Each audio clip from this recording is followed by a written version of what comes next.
When the NHL initially expanded in 1967 to include 6 more teams, obviously we knew LA was going to be part of the mix because West Coast hockey was starting to build throughout the States and Canada.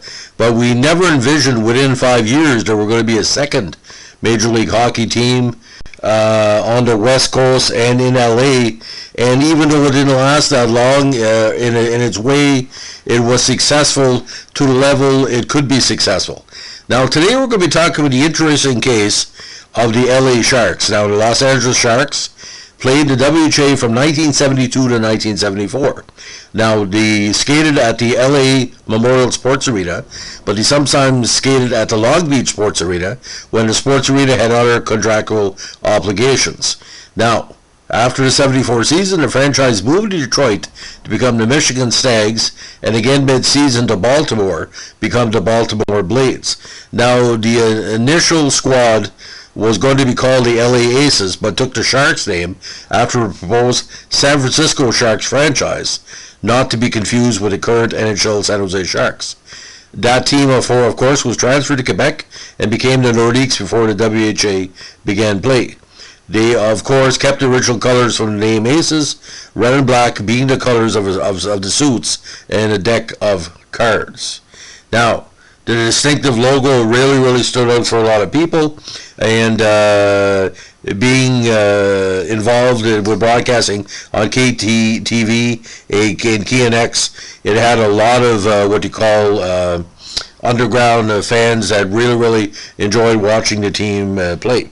Now, the team's first season was moderately successful on and off the ice as they finished third in the Western Conference, losing in the first round of playoffs to the Houston Aeros in 6 games. And attendance again was respectable for a first-year franchise. Gary Van Russo led a team of 43 goals, although nobody else had more than 20. The Sharks made up for a lack of offensive depth with solid defense and goaltending as they allowed the third fewest goals in the association. The Sharks were also a physical team and led the WHA in penalty minutes. However, their penalty killing was among the league's best.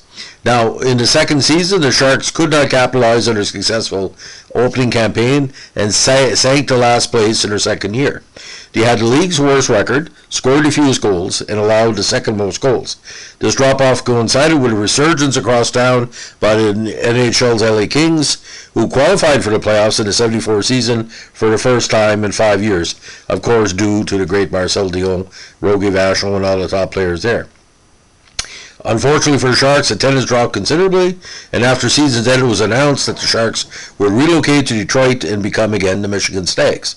The 73-74 Sharks are notable for one thing: they were the first team, NHL or WHA, to go an entire season without playing a single tie game.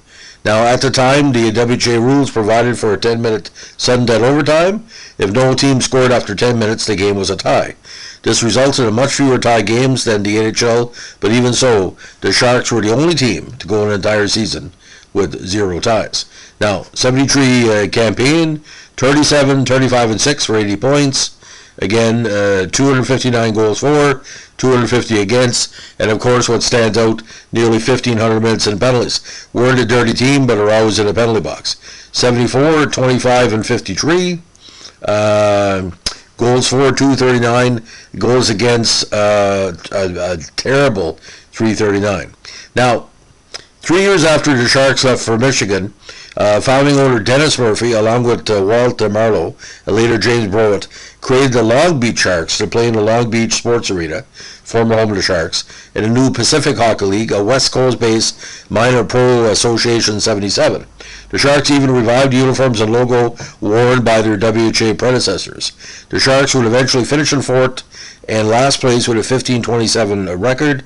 For the second season of the league in 79, the Sharks moved to the LA Memorial Sports Arena and were renamed the LA Blades before folding mid-season. Now, some key players that skated with the association are a who's who of early 70s players.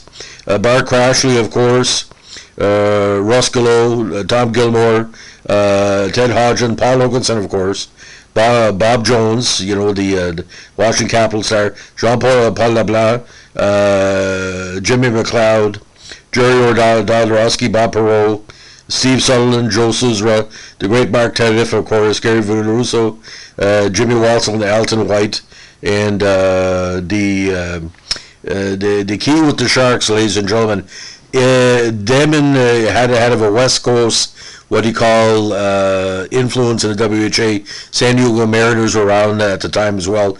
But it's too bad because the logo was terrific. The venues they played in were terrific. They were a building team. You know, they were kind of a rough and tumble squad. I would suspect that it wasn't a mistake to bring them in the league. It's just the fact is the resurgence of the LA Kings really impacted them, because you're only good as your competition within your own city. I give an example. When the Chicago White Sox were getting back in the playoff run in the American League in the 80s, it kind of hurt the Cubs. But when the Cubs made it to the playoffs in '84, you know, the Cubs were the top team in the block. It goes back and forth. The Chicago White Sox one year, of course, you know, when they played the Blue Jays in the playoffs. Not a win when the Cubs, you know, got back with Mark Race. So like it ebbs and flows.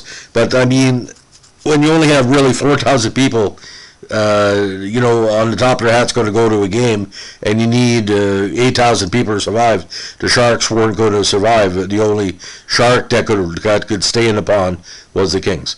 So that's the story of the LA Sharks. Again, I miss them.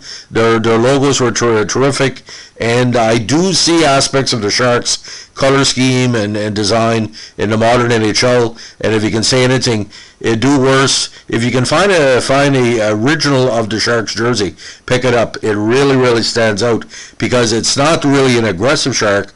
It's not really a comedic shark. It's just basically something that really says, you know, we are teams going to battle. And you had players there that were battlers. I think of Alton White and Tardif and all that. Steve Sutherland. Yeah, there were a lot of character people that played for that squad. So, ladies and gentlemen, thanks for listening. If you like what we're doing here, give us a like, comment, subscribe. Comments or requests are always encouraged and always appreciated. Bye.